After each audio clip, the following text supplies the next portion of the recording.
for comment. Municipalities, there's lots of ways. We are live. Control of the situation. I haven't forgotten. No, I know. Okay. I understand, and it's okay. Hey, can I have everybody's attention? Good afternoon. And I'll call to order the regular council meeting for Tuesday, October 1st, 2024. Is there any public input? The meeting is open to statements from no more than 5 members of the public of no more than 2 minutes in length each.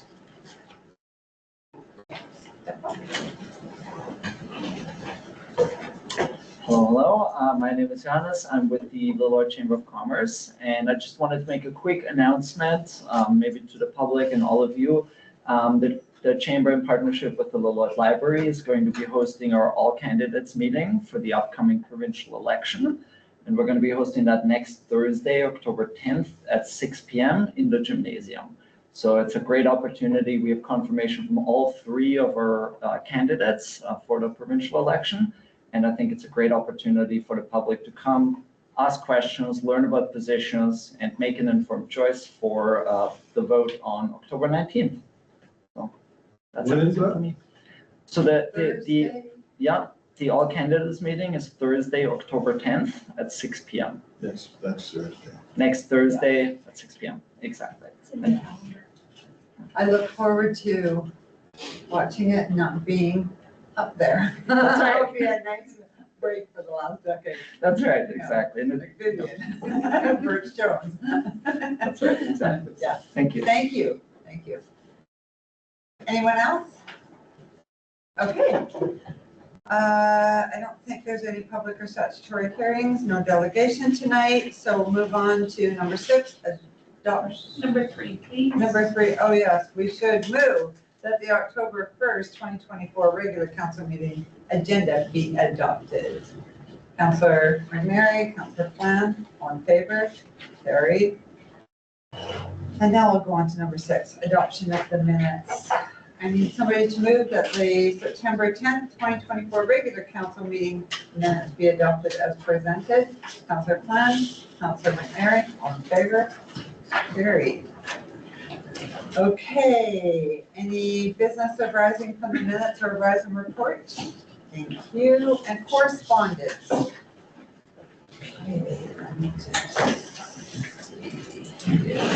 Correspondence. Does anyone wish to remove one or more of the 10 correspondence items under 9.1? Please raise your hand. I'm thinking of the BC Hydro study. BC Hydro study, okay, number 5.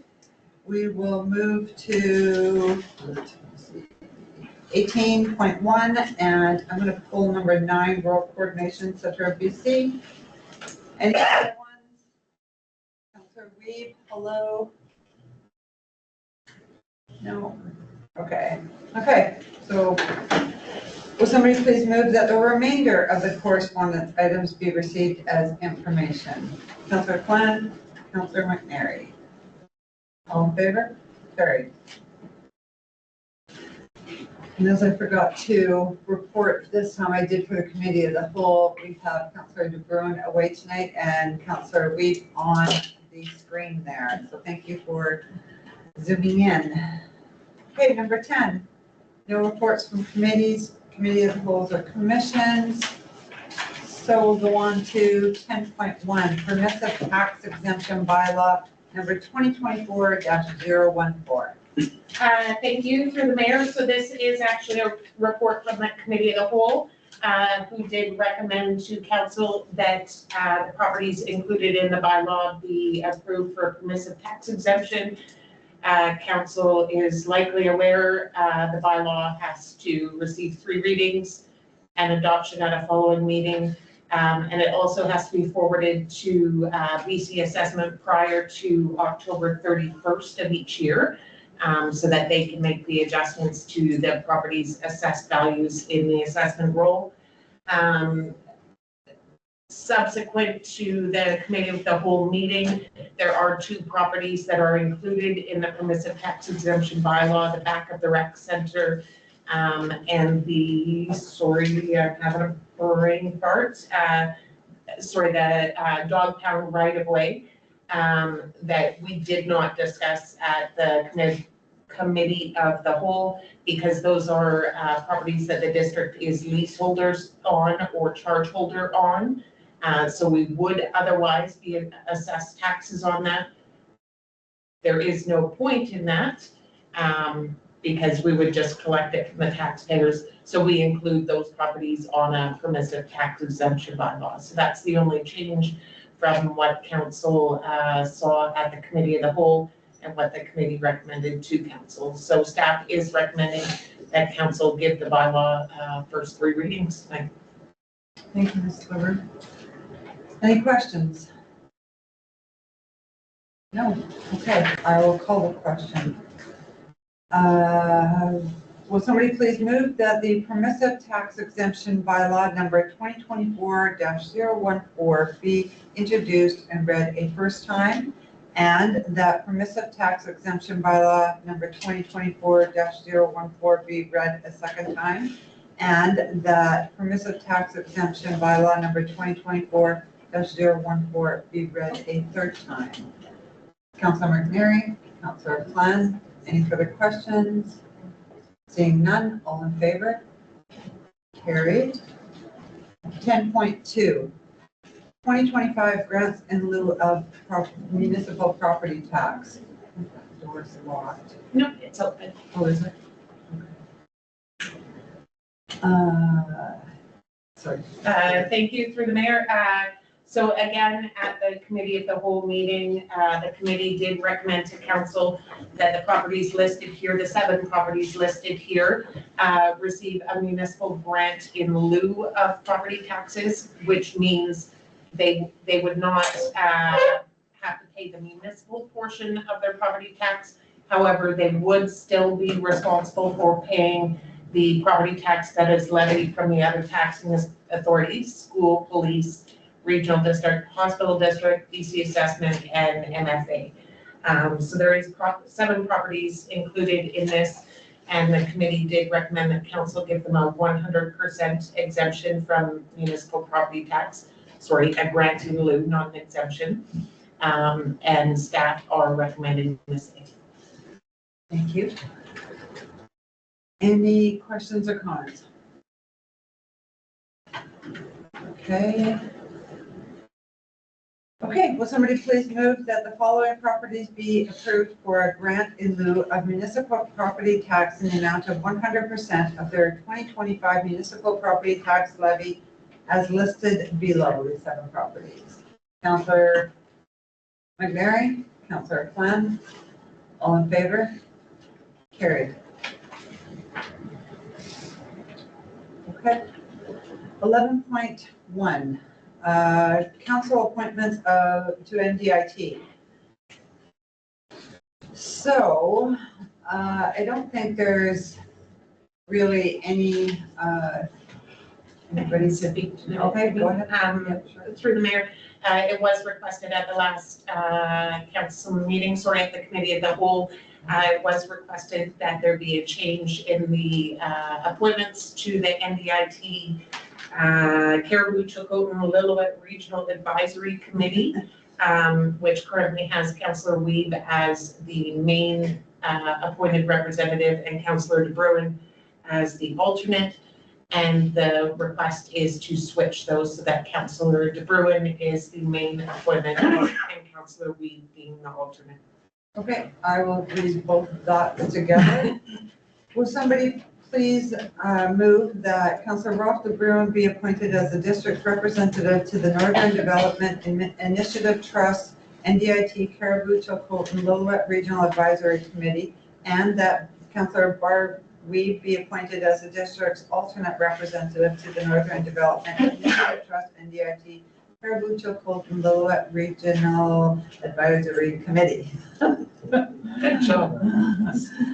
Councilor McNary, Councilor Flynn, any further questions or comments? Okay, seeing none, call the question, all in favor? Carried.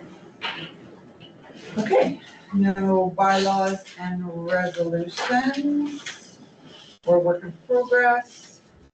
Any notice of motion? Okay, reports from the mayor. Okay.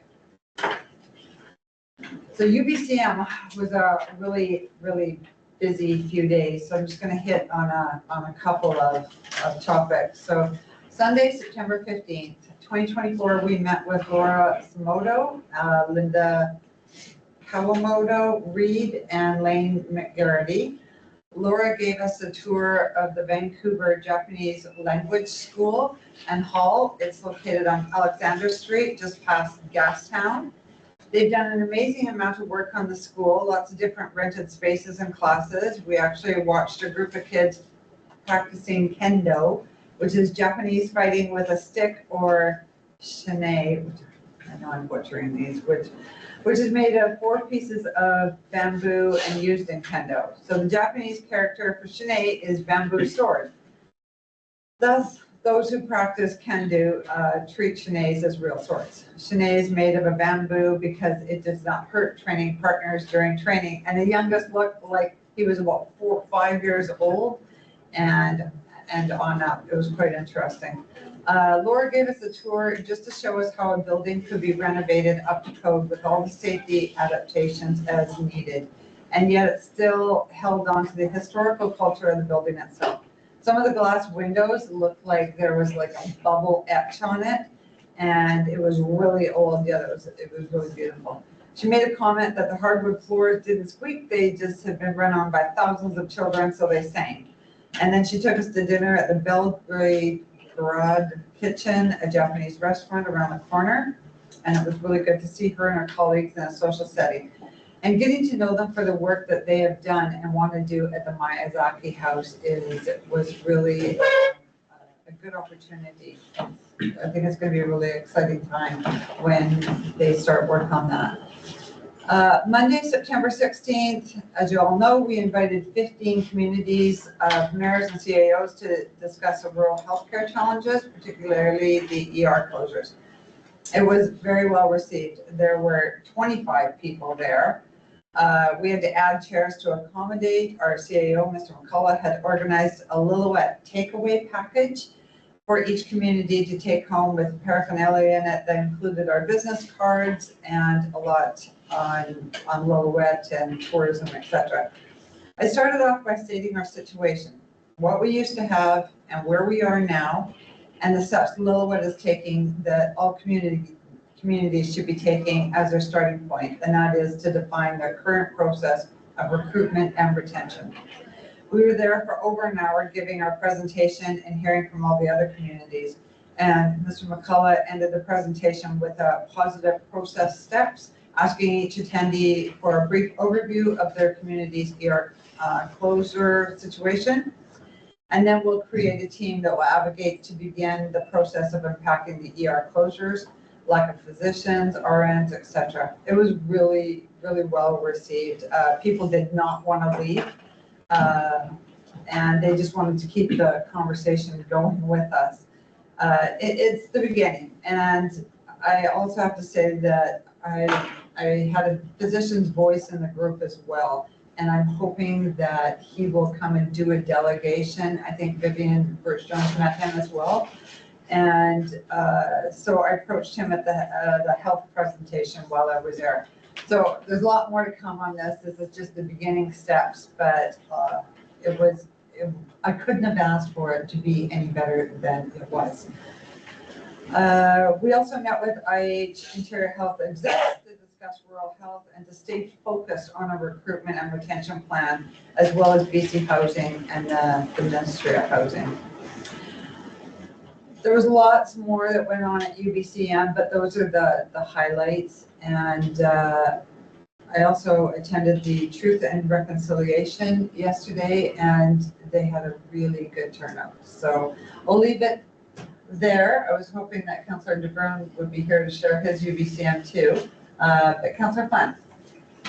Okay, September 12 and 13 attended the community meeting at T-Clip Spiritual Center. Officials, senior staff from the Lillooet Tribal Council, Pegla Council, SLRD, District of Lillooet, Sequosh, Tikit, Shalat, Squila, Harklip and Houston all attended. It was very enlightening, and it was a great sharing exercise.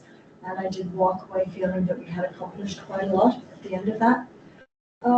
September 15 to 20, UBCM, Mayor Hopeful spoke about our visit with Laura Simoto to the Japanese Hall and Vancouver Japanese Language School. I'll just add a few things to that the school offers language studies, organizes cross-cultural gatherings, community events. It's a childcare facility. She also talked a little bit about this beautiful building's history. So we did learn a little bit of the history behind the building there. The school was founded in 1906, and the building and opening of the Japanese Hall happened in 1928. The school was forced to close in 1942. And at that time, Japanese Canadians were sent to internment throughout BC, including Lillooet. 1949, freedom of movement and resettlement of the Japanese Canadians and their return to Vancouver, to the Japanese school for the community in 1953. Laura did show us the renovations and updates that have been made to the school. Just amazing, keeping so much as possible to the original architecture and the original materials that just kept the charm of the building, and just giving us an idea of how Miyazaki House renovations can keep to the original architecture and structure once that does happen here in town. As mentioned, UBCM, Mayor Hopeful, Councillor De Bruin, CIO Joe McCulloch, myself, as well as Area B Director, SLRD, Vivian Birch-Jones, who traveled with us down to Vancouver for UBCM. It was a full week of clinics, workshops, presentations, speeches, meetings, with all of us attending different sessions. I'll just do a highlight of what I attended. Communities in Transition, Responding to Changes to BC's Resource Sector Workshop. WE Talk, Women Elected Finding Solutions. This was like a world-style cafe format. Small groups moving from table to table, discussing barriers that our women in politics face. Attended the Human Wildlife Conflict Prevention and Response Clinic. Speakers from Conservation Officer Service, Ministry of Land, Water and Resources, Human Wildlife Conflict experts, and representatives from municipalities all sharing their human wildlife conflict prevention and responses. That was a very interesting session. Small talk forum, workshop on homelessness.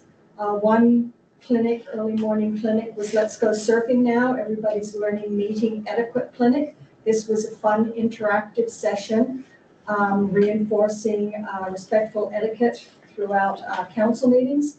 The presenters had 2 council meeting skits with members of the audience presiding over their own council. Our Mayor Hopeful made her debut there as Councillor Miser, and I do have a video if anybody is interested in watching that. Yeah. As all UBCM's resolutions, candidate speeches, again, I think my favorite part is the resolutions, just listening about what is going on around the province here. Hugely busy, lots of information. It was a full packed week. And then a little plug here, Lillooet Community Fund.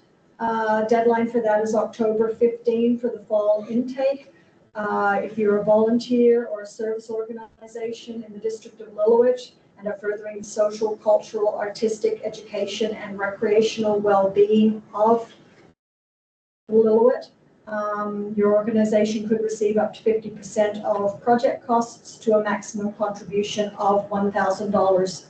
And so, again, fall application October 15, and application forms are found online at the district website, or you can pop into the district office to get a paper copy. And that's me. Well, thank you for the most.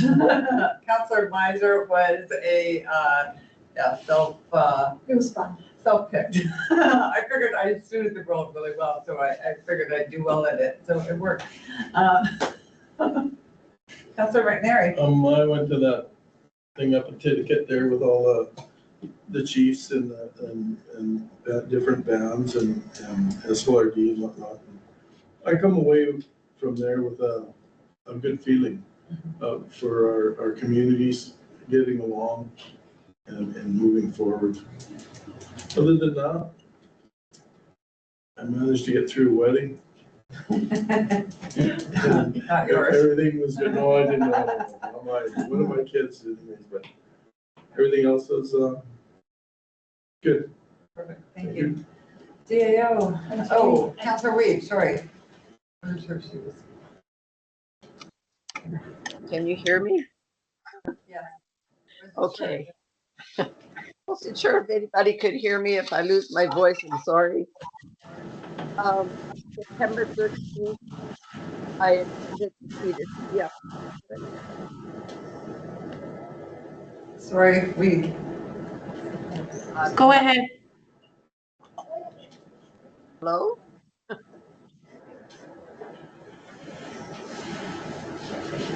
Okay, Yeah, you're good. Okay, I attended the Cedar City up in Tiflet, and I did not know CDM was nominated to do the Welsh studies. Relevant field card. And attended the Truth and Reconciliation yesterday at 5:00 I was okay, thank you.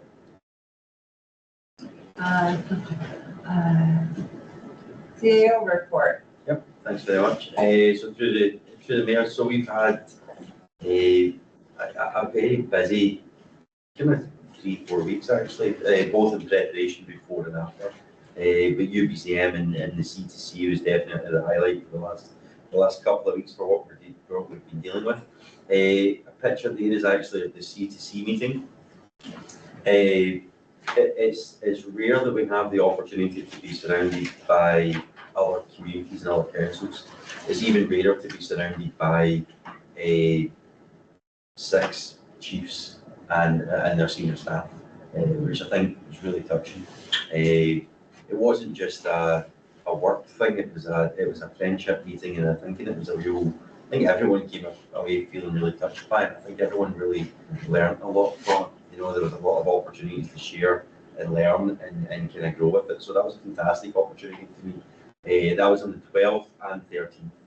UBCM, obviously, which is the Unions of British Columbia Municipalities, it's been going for some time. My meetings were a little bit all over the place, but very valuable. On the 16th, I was meeting with the Ministry of Forest, Lands and Natural Resources, discussing specifically our ARC findings and some of the ARC work that we're dealing with here in Millewett and how specifically historical that is. So I was meeting with a number of different ministries and deputy ministers as well. So rather than meeting with ministers, which is always valuable to do, I kind of take a different approach. So my approach is very much to go and meet with executive directors and the deputy ministers. Because I kind of build a good relationship with them, and that can be a little bit helpful to us moving forward. We also met with BC Hydro on some specific land concerns and some access studies and accommodation studies. So I had a valuable meeting with them. I had a strategic meeting, which you can see there. The picture is actually of Mayor Hoffel and the kind of round table that she had hosted. And I think it's pretty important. I think it's very important actually that we realise that we were the only municipality that reached out to everyone in UBCM, specifically the only municipality that reached out to all other municipalities, requesting that they kind of come and meet with us about the hospital closures. Now, we're just one of the most recent communities to be added to these hospital closures, and already we're kind of becoming one of the forerunners for leading the charge for getting more doctors here, which I think is really important. And that comes down to this council really kind of voicing their concerns and coming up with ideas about it. I'm very impressed with how they did that. So that was on the 16th. 17th, Ministry of Transportation, Infrastructure, looking at what we've got for land, looking at what we're doing for projects, looking at what we have for availability for lands, for housing projects, also looking at what we've got for Main Street and our ongoing projects. Again, I met with the Executive Director, a very good close personal friend of mine, who has worked his way up the ranks, as I have, over the last couple of years, so really good to meet with some of these people again. Just nice to kind of link back in with them. Ministry of Environment, discussing combined efforts and what we're doing for opportunities and partnerships. Interior Health was probably one of my most standout meetings at UPCM. So we actually asked to meet with the Regional Health Authority, and as part of meeting with the Regional Health Authority, we asked to meet with the Minister. The Minister actually declined that meeting on 2 separate occasions, which is very disappointing. Understanding that he's very busy and understanding that they maybe had other communities to meet with, but we specifically asked to meet with Adrian Dix. We also specifically have sent Adrian Dix to the Ministry a number of letters, which we've not yet had a response from. So again, quite disappointing. However, that being said, Interior Health CEO Susan Brown did take the time to actually come and meet with us. So although we were going to try and meet with Adrian Dix, Interior Health's CEO did come to our meeting and sit down and discuss it, and exactly some of our concerns. Off the back of that, we're expecting a number of other meetings to discuss our ongoing situation here. We also met with the Ministry of Housing, discussing a number of different opportunities, and then also we looked at a number of different opportunities with other CEOs, just doing roundtables.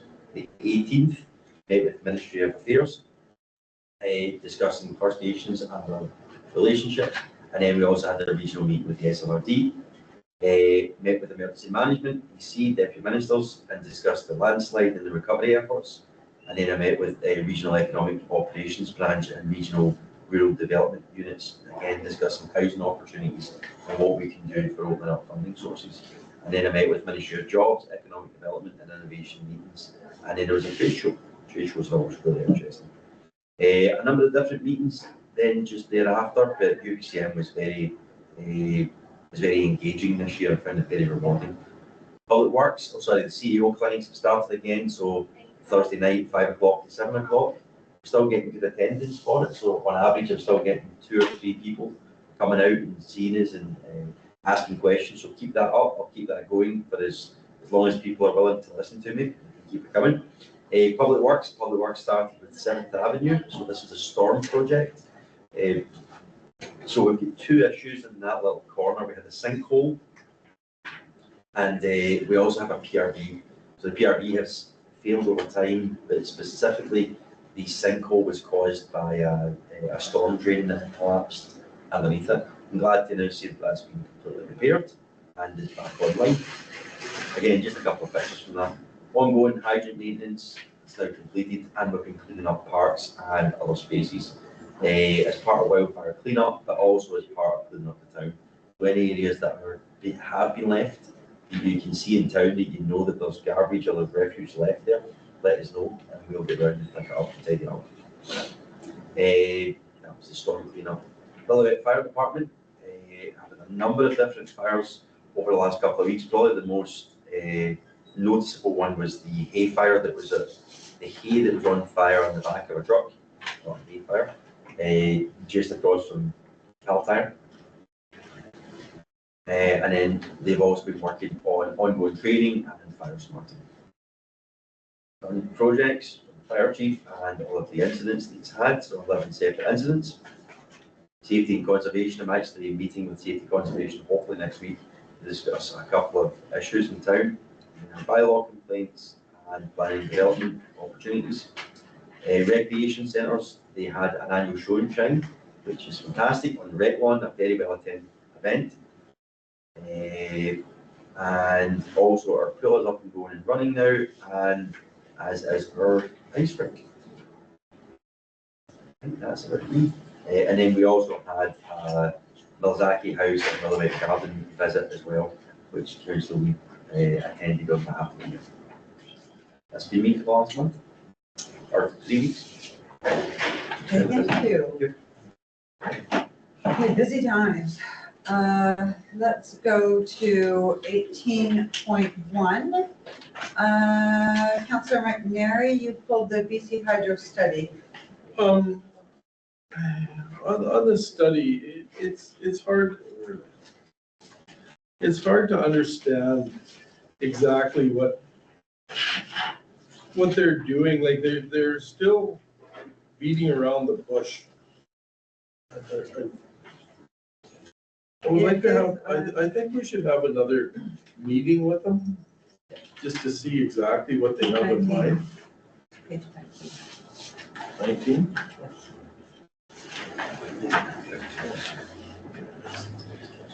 They make all this here kind of, these kind of things here. It's hard to, like, it's hard to understand which way they're going. They're gonna do this, they're gonna do that. And they don't really say anything in the end. That's correct. You know, and that's where it's coming hard to understand. Like, you know, they're painting a nice picture, but what's the picture of? And I think they need to come to the table and tell us what they're gonna do. Through the mayor, if I may, just this, what is included in the agenda is simply highlights of a much bigger report that is available. I can share with council if you like. And next week, the CAO and the mayor are meeting to discuss the report with BC Hydro. We've got it coming out. Okay. So, yeah, so thanks for that, Joni. And as it's part, there's another link in this, but even when you read through it, this study identifies that we need further studies. It's pretty typical of any other study that I've ever seen. It takes 17 months. And like we said at the committee of the whole, I think we want to start seeing some action. You know, that's really what we want to start getting done with this now. The meeting next week will be to discuss this report and then also look at what the takeaways are going to be from this, and then get BC Hydro back to the table to come to council and have a discussion. So that is our next step and stage with it. It is a good study. It's 17 months of a study to identify that there's some needs there, and I think I would agree with you. I think it's a pretty typical study that I would expect to see. The study behind it is actually quite interesting. I think it's 573 pages. I haven't read it all yet, but it's quite extensive. But these are really just the kind of highlights on it that you kind of look through some of the parts that it's never going to identify and drill in to say build a 64 unit development on 8th Avenue, and this is what it should look like. These things are always just that kind of strategic kind of level. The study behind it's a little bit more in depth, but yeah, I really agree with you. Hopefully we'll have more after next week. Thank you. Okay. I'll leave it at that. Do you want to move to receive the letter? Yeah. Okay. Councillor Kwan, second, all in favor, carried. And I pulled the Rural Health Week. So page 42, it's basically the Society of Rural Physicians of Canada and Rural Coordination. The Centre of BC are excited to invite individuals, organizations, healthcare providers, and communities across Canada to join us in highlighting the importance of rural healthcare. So, I mean, it's all across Canada, but it's a lot focused in just BC from what I can read on this. And I have signed up as an individual, not as an organization, but I'll be happy to report back on it. Anybody else wants to sign up, it's here. The links are here. It's ruralhealthweekcanada.ca, and it's just super easy to sign up. So that's all I wanted to say. I will, any questions? Move to receive. Councillor McNary, Councillor Kwan, all in favor, carried. Okay. 19.1, the meeting is open to questions from the media and public. Yes, thank you, Mayor Hoppel. My first question is regarding the community-to-community forum. Were there any particular issues that were discussed at that were of particular importance to the district? Well, I would say a lot of it focused on the ER closures, and that's where, for me, and I think I speak for everybody though, is that we were just a united force. It was all of us in that room had the same goal and the same initiatives for Ontario Health. So Ontario Health did come on. There were 6 people that came on, including Susan Brown, which is, yeah. So she came on via Zoom, and the chiefs talked to her, like we all had kind of a chance to say what we wanted to say. And I think we were a really strong advocate for retention, recruitment, what's not working, what we need to do, what we should be doing going forward. And there was all of us saying, this is what we want. We are the community. We can sell this community, and what you're doing is not working. So that was a main topic, but there were lots of other topics as well. Through the mayor, there is a fairly comprehensive report that will be on the next agenda of the contents of the meeting. Okay, thank you. Another question, with regards to the meeting with Laura Simono, is there any date for when the renovation work is scheduled to start at the Miyazaki House? Ooh. No, not like a June 1st type date, but we are in the process just now discussing the grant application with her, and who we're going to be setting that aside to. There's no specific. So you couldn't say this fall or early in the new year, or I don't want to pin you down if you're not comfortable with it, but I was just curious. I'm not, but I'm thinking this spring. Yeah, it's through the mayor. I think that, I mean, where we're looking at just now, there's a couple of different grant applications that are just in the process of coming back here on. I would like to see it mobilised and done by the spring. I think that would be fair to kind of look at those timelines. But again, it just depends on the award and the construction timelines and what they find when they start doing these things. So I think the idea is to get it very much moving next year and get it established and done as completely as quickly as possible. And with regards to UBCM, I'm not going to put you on the spot, Madam Mayor, but I was wondering if I could, through staff, perhaps get a list of the other communities that were at the meeting that Willow had organized, just to get an idea of who showed up. Do you have? I do have a list. Oh, okay. I do have a list. Sure. If somebody could maybe email it to me, it's not urgent for tonight or anything like that. Yes. And another question was, that one, okay, question 4. Under the CAO report, I was wondering again if it would be possible for me to get copies of a couple of the photos that were included in the report, because I think I can use them in the paper, if not next week at some point. The ones I would be most interested in are the ones with the 6 stallion chiefs at the community forum, and also a photo of the round table at UBCM. If somebody could email me that as well, that would be appreciated. And the final question is regarding Mr. Dick's lack of response to the district. You said that letters have been sent to him. I'm curious about the time frame that he has had in which he has not responded. Are we talking weeks? Are we talking months? Does anybody nail that a little bit more clearly? Thank you, through the chair. So, Adrian Dix's office was sent these in August. Okay. And that was a joint letter that went out from LTC and the District of Alouette, and also SLRD, and also Jackie Taggart, and then also I believe Brad, MP, has also subsequently asked. We haven't had a response. It's now been sent on 2 or 3 separate occasions, and we do just feel completely and utterly ignored. Now, obviously, we're at a time now that we don't expect a response because of the government, but these were sent well in advance of that. Before the writ was drawn. These were sent well in advance of that. I believe, and I want to say August 21st or August 26th is when they were sent.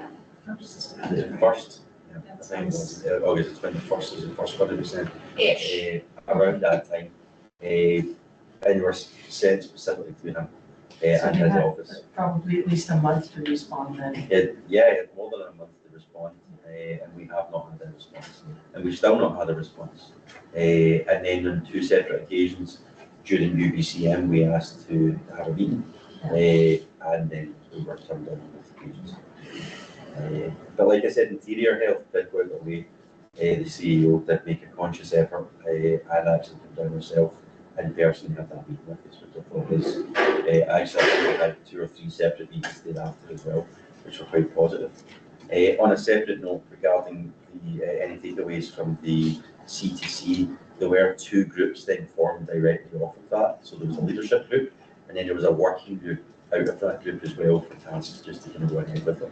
So I think it's an important takeaway. So it wasn't just another meeting. We have a meeting to talk about meetings. This was a meeting that formed a working group, and we now have tasks and goals to start actually working at it, and those will be highlighted in the next CTC release next week. Okay, well, as Joni said, there's one coming, so Yep. I won't ask any more on that, but that's positive. Those are my questions for tonight, thank you. Okay, thank you. Is there any questions from the audience? Okay, and we do not have a closed meeting tonight, so I just need somebody to move to adjourn the regular council meeting. Thank you. That it?